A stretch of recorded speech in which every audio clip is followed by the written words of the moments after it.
Now here's where you see it's the unicorns. The unicorns. So now the unicorns are basically the essential crux of this movie because Darkness wants to take their. Okay, now for those who don't remember, now basically now the score. Now the US score for Christopher and Tangerine Dream, where it's actually an electronic synth score. It was actually a score that Universal actually wanted because they felt it would actually appeal to more of a younger audience. Plus, Tangerine Dream also had a fan base at the time, especially among teenagers. And I felt that the score would actually kind of make the film appeal a little bit more to a younger. And they were trying to and they felt their score sounded a bit like never-ending story, which is what Universal wanted. And I do like now there's actually two different soundtrack albums released. One of Tangerine Dream's music, the other of Jerry Goldsmith's music. Now, Jerry Goldsmith's cut was actually banished to the was actually utilizing the international cut.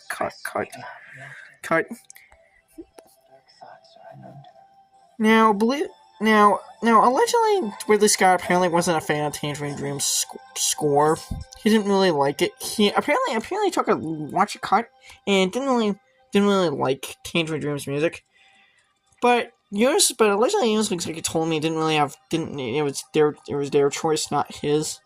Which that's a sign of studio intervention right there. When the studio rejects the original score, it makes the director go with a different score. I mean,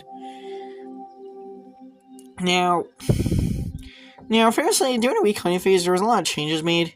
There was a text call intro that was added in, mainly to kind of explain the film's story to viewers.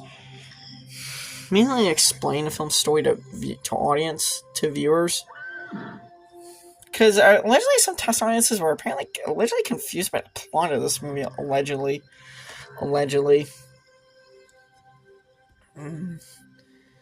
And so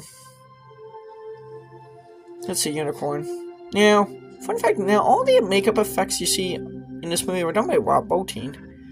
Rob Bottin did all the makeup effects for this movie.